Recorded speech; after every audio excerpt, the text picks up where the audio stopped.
ආනන්ද හාමුදුරු බුදුරජාණන් වහන්සේ ළඟට ඇවිල්ලා කියනවා ස්වාමීනි භාග්‍යවතුන් වහන්සේ මං අහලා තියෙනවා මෙන්න මෙහෙම කතාවක්.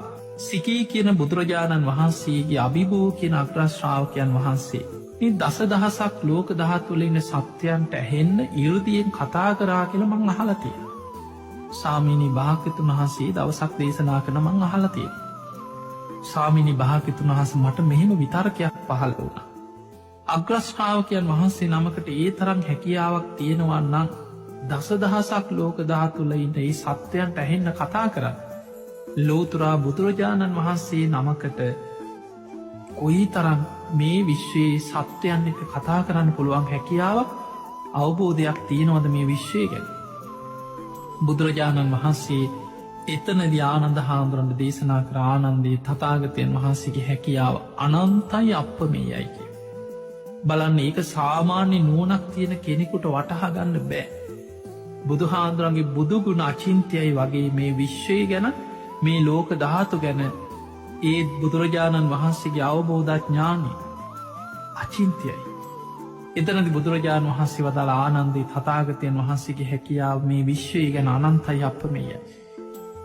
ආනන්ද හාමුදුරුවෝ දෙවනි වතාවේ අනේ ස්වාමීනි අපිට විස්තර කරලා කියලා දෙන්න. දෙවනි වතාවේ බුදුරජාණන් වහන්සේ වදාළ ආනන්ද තථාගතයන් වහන්සේගේ හැකියාව අනන්තයි අප්‍රමේයයි. තුන්වෙනි වතාවෙත් ආනන්ද හාමුදුරුවෝ ආයෙමත් අහනවා අනේ ස්වාමීනි අපිට තේරුම් ගන්න පුළුවන් හැටියට විස්තර කරලා කියලා දෙන්න. අන්න එතනදී බුදුරජාණන් වහන්සේ වදාළ ආනන්ද ඔබ පුන පුනා නැවත නැවතත් තථාගතයන් වහන්සේගෙන් මේ විශ්වය ගැන ලෝක ධාතු ගැන විමසන්න. එහෙමනම් ආනන්ද හොඳට මතක තියාගන්න මේක ධාරණය කරගන්න කියලා ලෝක ධාතු විඤ්ඤාපන කියලා තියෙන අංගුත්තර නිකායේ දේශනාව. මේ විශ්වය ගැන අපිට හිතන්නවත් නෑ. අද මේ විද්‍යාව මොනවත් තරම් දියුණුවයි කිව්වත් අද විද්‍යාවකට මේ අහලකට තියා හිතාගන්නවත් පුළුවන්කමක් නෑ. බුදුරජාණන් වහන්සේ දේශනා කර ආනන්දය හිරු සඳුගේ ආලෝකයේ විහිදෙන පරාසය තුළ මේ සූර්යාගේ ආලෝකයේ යම්තාක් විශ්වයේ කෙලවරකට විහිදිලා යනවද. චන්ද්‍රයාගේ ආලෝකයේ යම්තාක් විශ්වයේ විහිදෙනවත්. ඒ පරාසය තුළ සත්‍යයන් උපදින සත්ව තල 31ක් තියෙනවා. සත්‍යයන් උපදින සත්ව තල ඒ අතර සතර අපායක් තියෙන. නිරය, තිරිසන් ලෝකයේ, ප්‍රේත ලෝකයේ, අසුර අපාය. සතර අපායක් තියෙන. මනුස්ස ලෝකයක් තියෙන. ඒ වගේම දිව්‍ය ලෝක 6ක් තියෙන. චාතු මහරජික ධාවතින්සේ යාමය තුසිතය නිම්මාන රති පරනිම්මිත වසවත්. ඒ දිව්‍ය ලෝකවල ප්‍රමාණ පව අටුවාවල බුදුරජාණන් වහන්සේ විස්තර කරපු තැන්වලින් සඳහන් වෙනවා. මනුස්ස ලෝකේ ඉඳන් යොදුන් 42000ක් ඉහළ අහසකින චාතු මහරජික දෙව්ලෝ පිහිටලා තියෙනවා. මනුස්ස ලෝකේ ඉඳන් යොදුන් 84000ක් ඉහළ අහසේ තව්තිසා දෙව්ලෝ පිහිටන්. මේ හැම දිව්‍ය ලෝකෙකම පරතරයේ යොදුන් 42000 බැගින් පරතරයක් තුල තමයි ඉහළ අහසේ මේ දිව්‍ය තල පිහිටලා තියෙන්නේ. ඊළඟට බ්‍රහ්ම ලෝක, රූපාවචර බ්‍රහ්ම ලෝක 16ක් තියෙනවා. අරූපී බ්‍රහ්ම තල 4 ආකාසානංචායතන, විඥානංචායතන, ආකින්චඤ්ඤායතන, නීව සංඥා, නා සංඥායතන. මෙන්න මේ සත්‍යයන් උපදින තල මේ 31ක් තියෙනවා.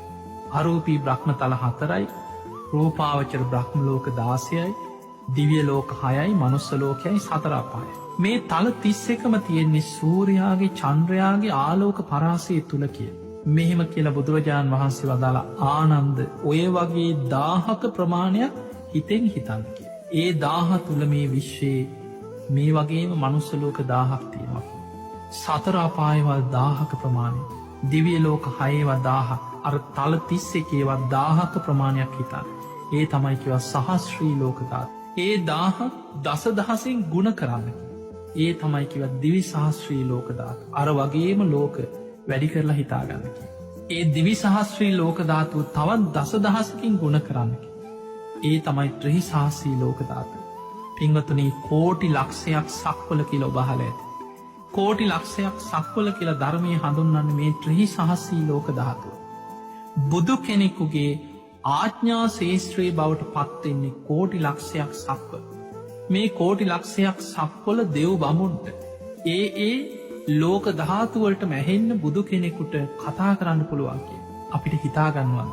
ඒ කතා කරන හැටි බුදුරජාණන් වහන්සේ විස්තර කරනවා මේ දේශනාවේ ආනන්දේ තථාගතයන් වහන්සේ 이르දි බලේ ආලෝක දහරා ඒ ලෝක දහතුවට ඉරදියෙන් විසුරුවනවා. අපි මේ කතා කරන ආලෝක වේගට වඩා වෙනස්. අද ආලෝක වේගේ අපි කතා කරන ප්‍රමාණයට වඩා මේ ඉරදියෙන් බුදු කෙනෙක් බුද්ධ අධිෂ්ඨානය.